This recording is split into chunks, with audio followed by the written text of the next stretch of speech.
अटल जी के समय में नीलगिरी कॉन्स्टिट्यूएंसी के लोगों ने बीजेपी को जबरदस्त समर्थन देकर यहां बीजेपी का सांसद बनाया था। நண்பர்களே, கொங்கு நீலகிரி இந்த பகுதி எப்பவுமே பாரதிய ஜனதா கட்சிக்கு எப்பவுமே ஸ்பெஷல் தான். ஏன்னா இதற்கு முன்னாடி அடல்ஜி அவர்கள் காலத்திலேயே நீங்கள் தான் இந்த பகுதியில் இருந்து பாரதிய ஜனதா கட்சியின் எம்பியை தேர்ந்தெடுத்து நாடாளுமன்றத்திற்கு அனுப்பினீர்கள். आज मैं देख रहा हूं पूरे तमिलनाडु में बीजेपी ही छाई हुई है। हर कोई कह रहा है डीएमके की विदाई बीजेपी और एनडीए के द्वारा ही होगी। आज पूरा तमिलनाडु कह रहा है एक बार, फिर एक बार, फिर एक बार, मोदी सरकार, फिर एक बार, मोदी सरकार, फिर एक बार, मोदी सरकार, फिर एक बार, मोदी सरकार, फिर एक बार, फिर एक बार। அன்பர்களே, இப்ப நான் பார்க்கிறேன் தமிழ்நாட்டில் போகிற பக்கம் எல்லாம் எங்க பார்த்தாலும் பிஜேபியோட ஆதிக்கம் மிக தெளிவாக தெரிகிறது. நாட்டு மக்கள் எல்லாம் பேச தொடங்கிட்டாங்க. என்னன்னா திமுகவுக்கு விடை கொடுத்து வீட்டுக்கு அனுப்புற ஒரு உத்வேகம் பாரதிய ஜனதா கட்சிக்கு மட்டும்தான் இருக்கு. என்டிஏ கூட்டணியால மட்டும்தான் இது சாத்தியம் அப்படின்னு மொத்த தமிழகமும் சொல்லுது. அதனாலதான் நாம சொல்றோம், மீண்டும் மோடி, மீண்டும் மோடி, மீண்டும் மோடி. साथियों, डीएमके और कांग्रेस जैसी फैमिली पार्टियों का एक ही एजेंडा रहता है, किसी भी तरह झूठ बोलकर सरकार में बने रहो। कांग्रेस ने इतने दशकों तक गरीबी हटाओ का नारा दिया, लेकिन गरीबी नहीं हटी। ये एनडीए सरकार है जिसने 25 करोड़ लोगों को गरीबी से बाहर निकाला है। நண்பர்களே, இந்த திமுக காங்கிரஸ் ஆகிய இந்த வம்சாவளி பரம்பரை கட்சி எல்லாம் இருக்கு பாருங்க, இவங்களுக்கு ஒரே ஒரு குறிக்கோள் தான் இருக்கு. எப்படியாவது பொய் சொல்லி மக்களை ஏமாத்தி தொடர்ந்து நம்ம ஆட்சியில இருக்கணுங்கிறது மட்டும்தான் அவங்களோட ஒரே குறிக்கோள். இப்படி பல தலைமுறைகளாக ஆட்சியில இருந்த இவங்க அடிக்கடி சொல்றது என்ன தெரியுங்களா? வறுமையை ஒழிப்போம், வறுமையை ஒழிப்போம்னு சொல்லுவாங்க. ஆனா அவங்க இத்தனை காலம் ஆட்சி செய்தும் நாட்டிலிருந்து வறுமை நீங்கவில்லை. ஆனால் நமது தேசிய ஜனநாயக கூட்டணி அரசு ஆட்சிக்கு வந்த உடனேயே செய்த வேலை 25 கோடி மக்களை வறுமையிலிருந்து மீட்டிருக்கிறோம். कांग्रेस डीएमके के इंडी अलायंस ने दशकों तक एससी, एसटी, ओबीसी समाज के करोड़ों लोगों को मकान, बिजली, पानी के लिए तरसा कर रखा, क्योंकि इनकी सोच थी कि सबको मकान, बिजली नहीं मिल सकता। लेकिन बीजेपी सरकार ने करोड़ों गरीबों को पीएम आवास दिया, हर गांव तक बिजली पहुंचाई, 80 करोड़ जरूरतमंदों को मुफ्त राशन दिया और इनमें अधिकांश एससी, एसटी, ओबीसी समाज के लोग हैं। நண்பர்களே, இந்த காங்கிரஸ் திமுகவோட இந்தி கூட்டணி இருக்கு பாருங்க, இவங்க பல தலைமுறைகளாக ஆட்சியில தொடர்ந்து இருந்துகிட்டே இருக்காங்க. இவங்க கோடிக்கணக்கான ஏழைகள், பட்டியலின சகோதரர்கள், தலித் மக்கள், இவங்க எல்லாரையும் வீடு கிடைக்காம, மின்சாரம் கிடைக்காம, குடிக்க தண்ணி கிடைக்காம தவிக்க விட்டுக்கிட்டு இருந்தாங்க. ஏன்னா அவங்களோட அடிப்படை எண்ணமே அவங்களுக்கு வீடு, தண்ணி, மின்சாரம் எல்லாம் கிடைச்சிடக்கூடாது, அவங்க அப்படியே தான் இருக்கணும்னு நினைச்சாங்க. ஆனால் நம்முடைய பாஜக அரசு கோடிக்கணக்கான மக்களுக்கு பிரதமர் ஆவாஸ் யோஜனாவில் வீடுகளை வழங்கி இருக்கிறது. ஒவ்வொரு கிராமத்திற்கும் மின்சாரம் வழங்கி இருக்கிறது. 80 கோடிக்கு மேலான மக்களுக்கு இலவசமாக ரேஷன் பொருட்களை வழங்கி இருக்கு. இத வாங்கினவங்கள பெரும்பாலவங்க நம்ம பட்டியலினத்தின் சகோதர சகோதரிகள், ஏழை எளிய மக்கள் தான். इन फैमिली पार्टियों को लगता है कि इनके बेटे बेटियों के अलावा कोई गरीब ट्राइबल बड़े पद पर बैठ ही नहीं सकता है। लेकिन बीजेपी ने पहली बार एक ट्राइबल महिला को भारत का प्रेसिडेंट बनाया और उस समय भी इंडी अलायंस वालों ने उनका घोर विरोध किया। நண்பர்களே, இந்த பரம்பரை வம்சாவளி கட்சிகள் இருக்குதே, அவங்க எப்பவுமே என்ன பார்ப்பாங்கன்னா அவங்களோட மகன்கள், அவங்களோட மகள்கள், அவங்க பேரம்பேத்தி தான் அப்படியே படிப்படியா வாரிசுல ஆட்சிக்கு வரணும்னு நினைக்கிறாங்க. எந்த ஏழையோ, பட்டியலின மக்களோ, பழங்குடி இனத்தவரோ இந்த பதவிக்கு வருவதை அவர்கள் விரும்புவதும் இல்லை, அனுமதிப்பதும் இல்லை. ஆனா முதல் முறையாக பட்டியல் இனத்தைச் சேர்ந்த ஒரு பெண்ணை இந்தியாவின் ஜனாதிபதியாக உயர்த்தி அழகு பார்த்தது நம்முடைய பாஜக அரசு. அதுக்கு கூட அவங்க ஆதரவு தராம எதிர்ப்பு தான் தெரிவிச்சாங்க. साथियों, इंडी अलायंस वालों को भारत के सामर्थ्य पर विश्वास नहीं है। दुनिया में कोरोना की इतनी बड़ी पैंडेमिक आई, इंडी अलायंस के लोग कहते थे भारत वैक्सीन नहीं बना सकता। हमने कहा हम मेड इन इंडिया वैक्सीन बनाएंगे। भारत ने ना केवल मेड इन इंडिया वैक्सीन बनाई, बल्कि फ्री वैक्सीन देकर करोड़ों लोगों की जान बचाई। நண்பர்களே, இந்தி கூட்டணியில் இருக்கிறவங்க எல்லாருமே இந்தியாவோட திறமையையே நம்ப மாட்டேங்கிறாங்க. இதுக்கு ஒரு பெரிய உதாரணம் சொல்லணும்னா, கொரோனா நோய் தொற்று காலத்துல இந்தியாவிலேயே மருந்து தயாரிக்கிறோம், மேக் இன் இந்தியால செய்யறோம்னப்ப அவங்க அதை எள்ளி நகையாடுறாங்க, செய்ய முடியாதுன்னாங்க. ஆனால் அந்த நோய் தொற்று கிருமிக்கு மருந்தை இந்தியாவிலேயே நாங்கள் தயாரித்து இந்தி கூட்டணிக்கு சவால் விடுத்தோம். மேக் இன் இந்தியான்னு தடுப்பூசியில இந்திய மக்கள் மட்டுமல்ல பல உலக நாடுகளுக்கும் மருந்து கொடுத்து கோடிக்கணக்கான மக்களின் உயிர் காப்பாற்றப்பட்டது.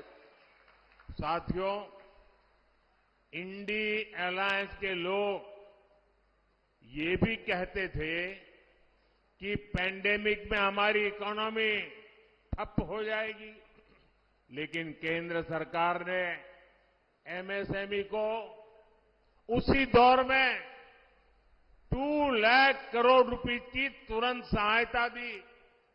उसकी वजह से कोयम्बटूर जैसी जगहों पर काम करने वाली हजारों एमएसएमई बंद होने से बची, लाखों युवाओं का रोजगार बचा। நண்பர்களே, இந்தி கூட்டணியில வெறும் தொற்று நோயை பற்றி மட்டும் அவங்க எள்ளி நகையாடவில்லை. அந்த காலகட்டத்தில் இந்தியாவின் பொருளாதாரமும் சீர்குலைந்துவிடும் அப்படின்னு அவங்க ஒரு ஆர்வம் சொன்னாங்க. ஆனா அந்த கடுமையான காலகட்டத்தில் நாட்டில் இருக்கிற சிறு குறு தொழில்களை காப்பாற்றுவதற்காக எம்எஸ்எம்இ நிறுவனங்களுக்கு 2 லட்சம் கோடி நிதி உதவியை பாஜக அரசு வழங்கியது. அதனாலதான் இந்த கோயம்புத்தூர் பகுதியில் இருக்க தொழில் நகரமான கோயம்புத்தூர் பகுதியில ஆயிரக்கணக்கான MSME நிறுவனங்கள் காப்பாற்றப்பட்டன. லட்சக்கணக்கான இளைஞர்களுக்கு வேலை வாய்ப்பு கிடைத்தது.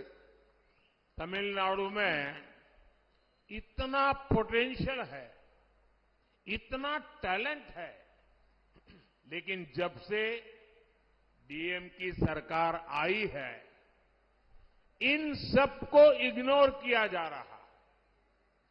कोयम्बटूर रीजन की टेक्सटाइल इंडस्ट्री कितनी फेमस है। डीएम के सरकार पावर टैरिफ बढ़ाकर इस इंडस्ट्री को तबाह करने में, वीवर्स की जिंदगी तबाह करने में जुटी हुई है।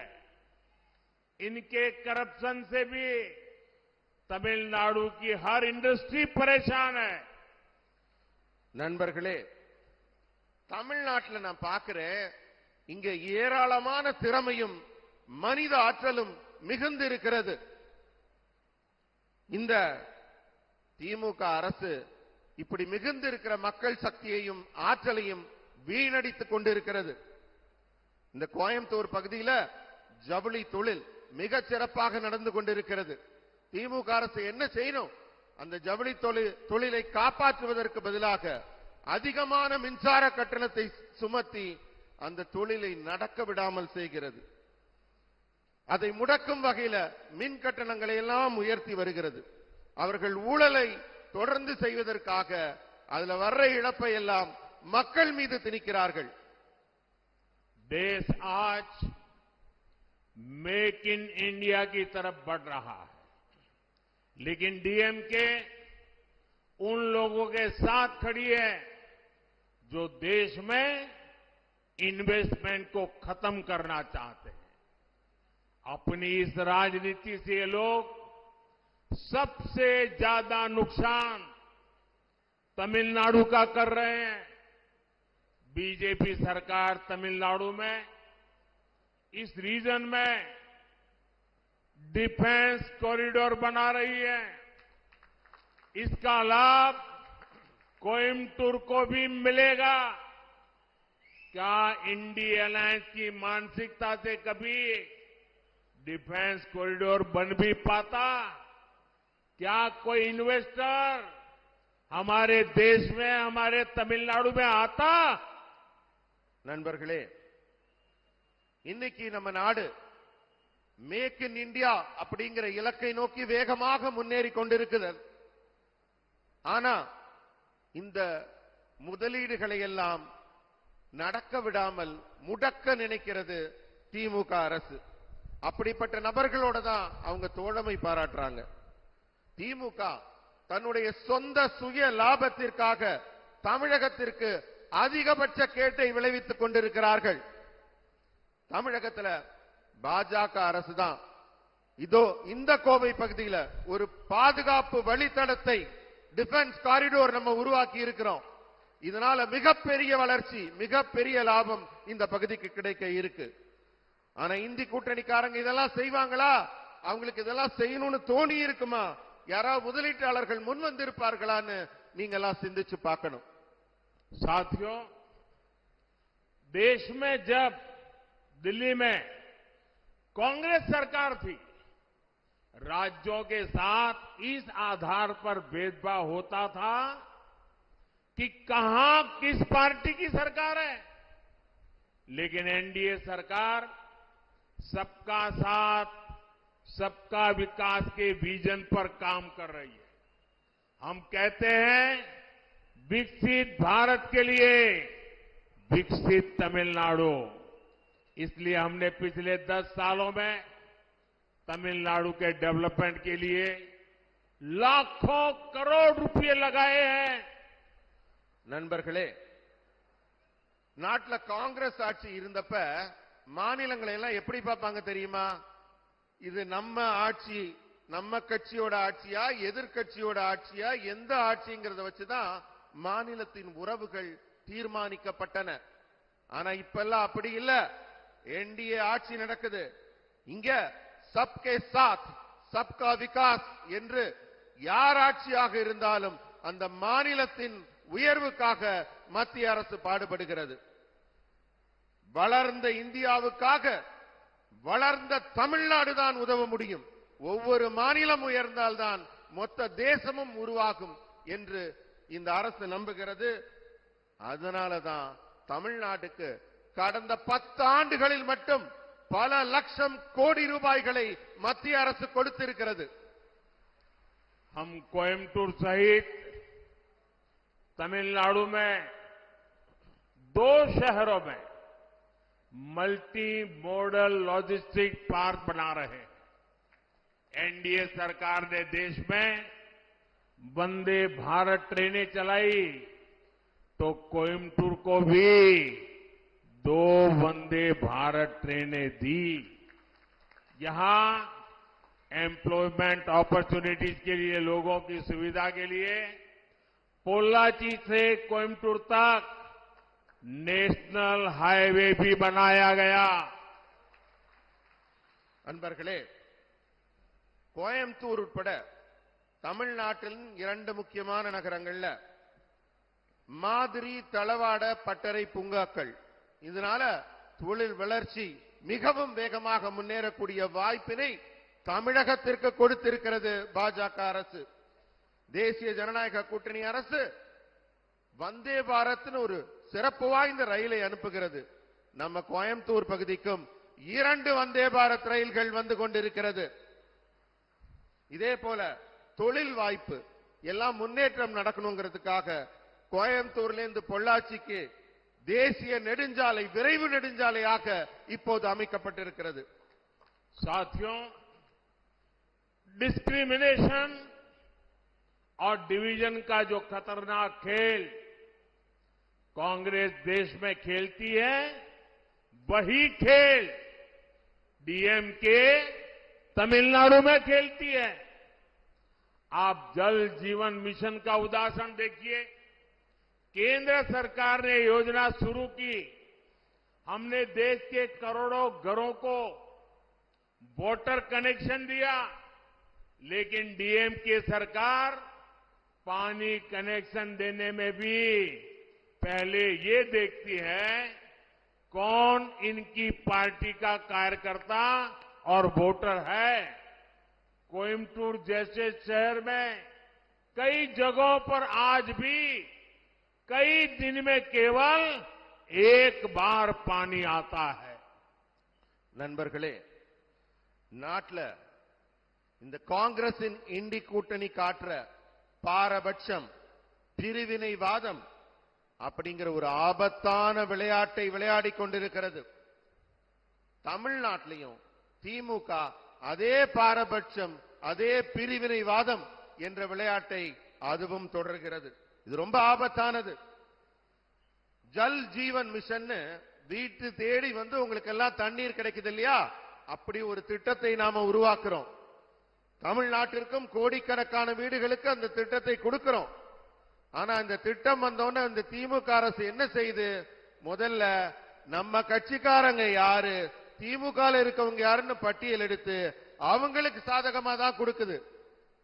இன்னைக்கும் இதே கோவை பகுதியில் பல இடங்கள்ல 15 நாட்களுக்கு ஒரு முறை தான் குடிக்கவே தண்ணி கிடைக்குதுங்கிற ஒரு செய்தி மிகவும் வருத்தம் அளிக்கிறது. डीएमके हमेशा से हेट और डिवीजन वाली राजनीति करती है।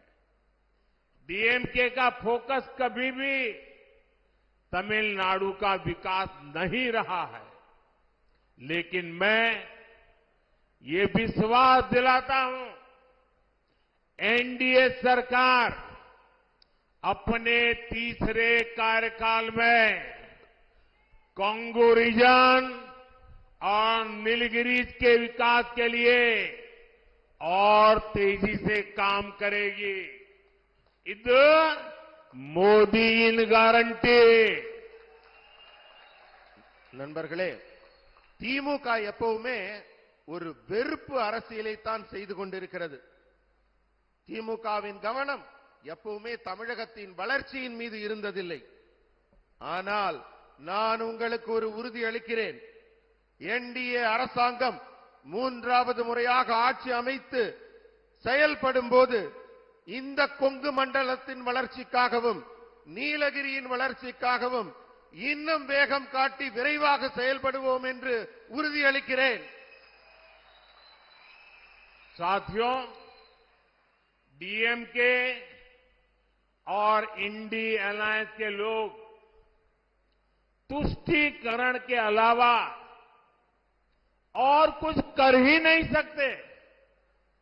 यहीं कोयम्बटूर में हमारे पवित्र संगमेश्वरा मंदिर में आतंकवादी हमला हुआ था, लेकिन डीएमके सरकार कट्टरपंथियों पर लगाम लगाने के जगह उन्हें बढ़ावा दे रही है।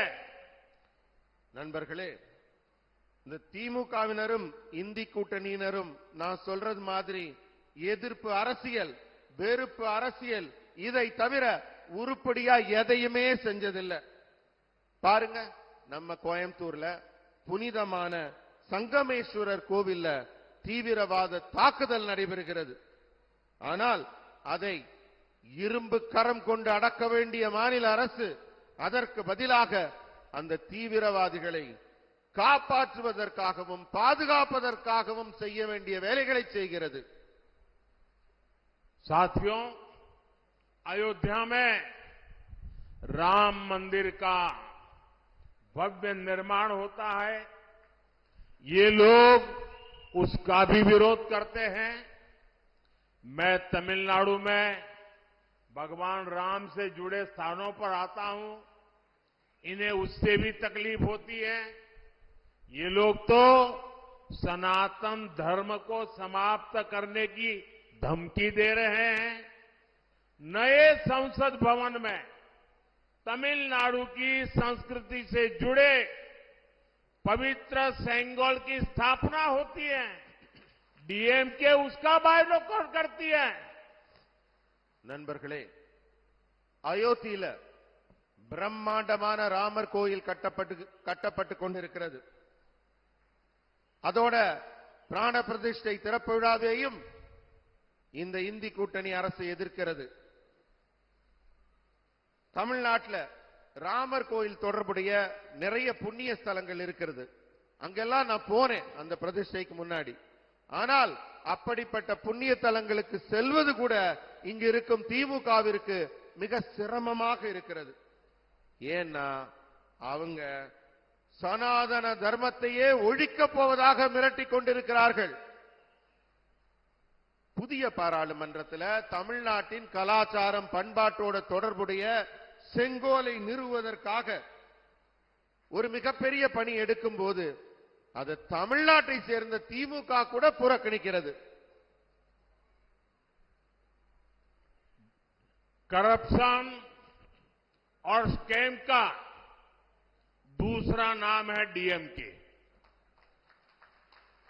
आज देश 5G में वर्ल्ड रिकॉर्ड बना रहा है, लेकिन इसी डीएमके ने 2G में स्कैम करके देश को बदनाम किया था।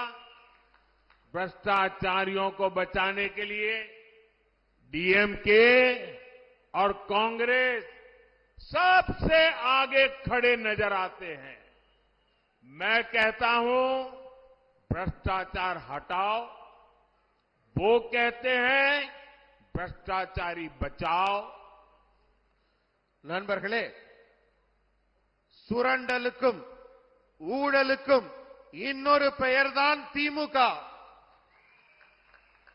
இன்னைக்கு நம்ம நாடு 5G அப்படின்னு உலக சாதனை படைத்து வருது. ஆனா திமுக என்ன பண்ணுச்சு? 2Gல ஊழல் செஞ்சு நம்ம நாட்டையே அவமானப்படுத்துச்சு. ஊழல்வாதிகளை காப்பாற்றுவதுதான் திமுக மற்றும் காங்கிரசின் தலையாய குறிக்கோள். அதுக்கு தான் முன்னாடி ஓடி வருவாங்க. நான் சொல்றேன், ஊழலை அகற்றுவோம், ஊழல்வாதிகளை தண்டிப்போம். ஆனா அவங்க என்ன சொல்றாங்க? ஊழலை ஆதரிப்போம், ஊழல்வாதிகளை காப்பாற்றுவோம்னு. साथियों, एक हफ्ते पहले हमने कच्चातीवू का मुद्दा उठाया। सरकारी दस्तावेजों से ये बात खुली कि कैसे कांग्रेस और डीएमके ने मिलकर तमिलनाडु का एक हिस्सा दूसरे देश को दे दिया।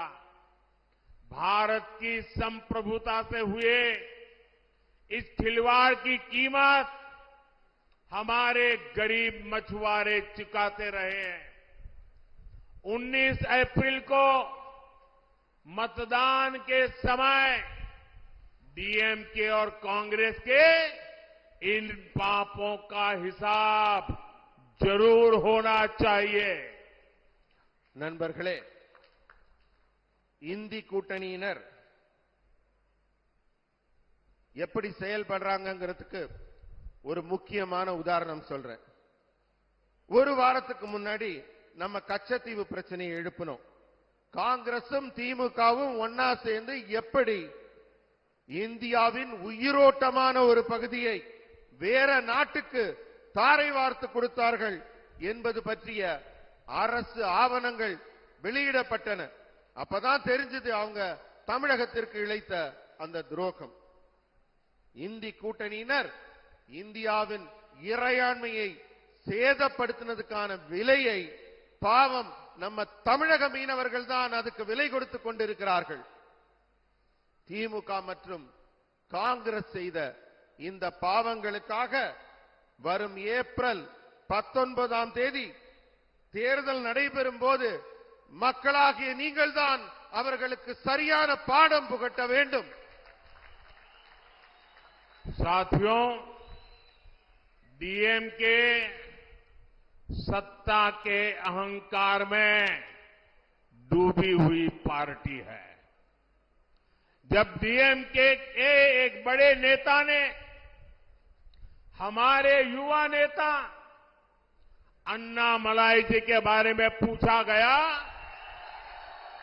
तो डीएमके नेता ने अहंकार में कहा, कौन है वो Annamalai? Who is that? Who is that? और अपमानजनक शब्दों का इस्तेमाल किया। यह अहंकार तमिलनाडु के महान कल्चर के खिलाफ है। यह अहंकार तमिलनाडु के लोगों की कभी पसंद नहीं आएगा। एक पूर्व पुलिस अफसर के लिए, बैकवर्ड क्लास से आने वाले एक युवा के लिए, ग्राउंड पर इतना काम करने वाले युवा के लिए जो शब्द डीएमके ने कहे हैं वही उसका असली कैरेक्टर है। ये फैमिली पॉलिटिक्स करने वाले लोग हर युवा को इसलिए आगे बढ़ने से रोकते हैं। நண்பர்களே, திமுக எப்பவுமே அதிகார ஆணவத்திலேயே மிதந்து கொண்டிருக்கிறது. நம்ம பாஜகவின் தமிழக தலைவர் திரு அண்ணாமலை பற்றி திமுகவின் ஒரு தலைவர் கிட்ட ஒரு கேள்வி கேட்கிறாங்க. அவர் கேட்கிறார், யார் இந்த அண்ணாமலைன்னு, ஹூ இஸ் ஹி அப்படின்னு கேள்வி கேட்கிறார்.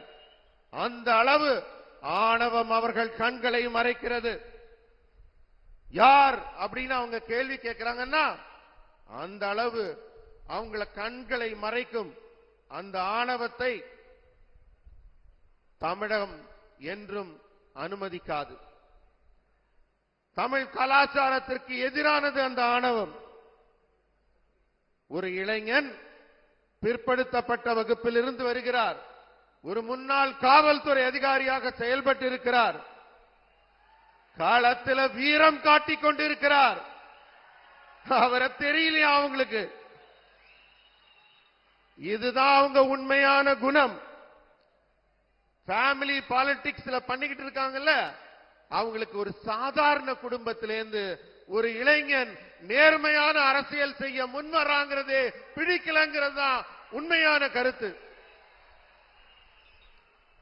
डीएमके के एक बड़े नेता ने कुछ दिन पहले कहा कि ये चुनाव इसलिए है ताकि मोदी भारत छोड़ दे। मैं उन्हें और उनकी पार्टी को बताना चाहता हूं, जरा कान खोल करके सुन ले। ये चुनाव इसलिए है ताकि करप्शन भारत छोड़ दे। ये चुनाव इसलिए है ताकि परिवारवाद भारत छोड़ दे। ये चुनाव इसलिए है ताकि ड्रग्स भारत छोड़ दे। ये चुनाव इसलिए है ताकि हर वो देशवासी, हर एक दो व्यक्ति जो देश विरोधी डीएमके संरक्षण करती है वो भारत छोड़ दे। நண்பர்களே, சில நாட்களுக்கு முன்னால டிஎம்கேவோட ஒரு பெரிய தலைவர் பேசுறார். என்ன பேசுறார்? இந்த தேர்தல் மோடியை பாரதத்தை விட்டு வெளியேற்றுகிற தேர்தல் என்று பேசுகிறார். அவருக்கும் அவருடைய கட்சிக்கும் நான் ஒன்னு சொல்ல விரும்புறேன். நல்ல காதை திறந்து கேளுங்க. இந்த தேர்தல் எதுக்குன்னா ஊழலை இந்தியாவை விட்டு அகற்றுகிற தேர்தல். இந்த தேர்தல் எதுக்குன்னா உங்களோட வம்சாவளி அரசியலை இந்தியாவை விட்டு வெளியேற்றுகிற தேர்தல். இந்த தேர்தல் எதுக்குன்னா போதை பொருளை இந்தியாவை விட்டு விரட்டுகிற தேர்தல். இந்த தேர்தல் எதுக்குன்னா திமுக பொத்தி பொத்தி பாதுகாத்துக் கொண்டிருக்குதே தேசியத்துக்கு எதிரான கொள்கை விரோத போக்கு, அதை வெளியேற்றுகிற தேர்தல். साथियों, कोयम्बटूर से तमिलनाडु बीजेपी के प्रेसिडेंट, मेरे ऊर्जावान साथी के अन्नामलाई आपके कैंडिडेट है। नीलगिरी से केंद्रीय मंत्री डॉक्टर एल मुरुगन जी चुनाव लड़ रहे हैं। ये लोग आपकी आवाज सीधे मुझ तक पहुंचाएंगे।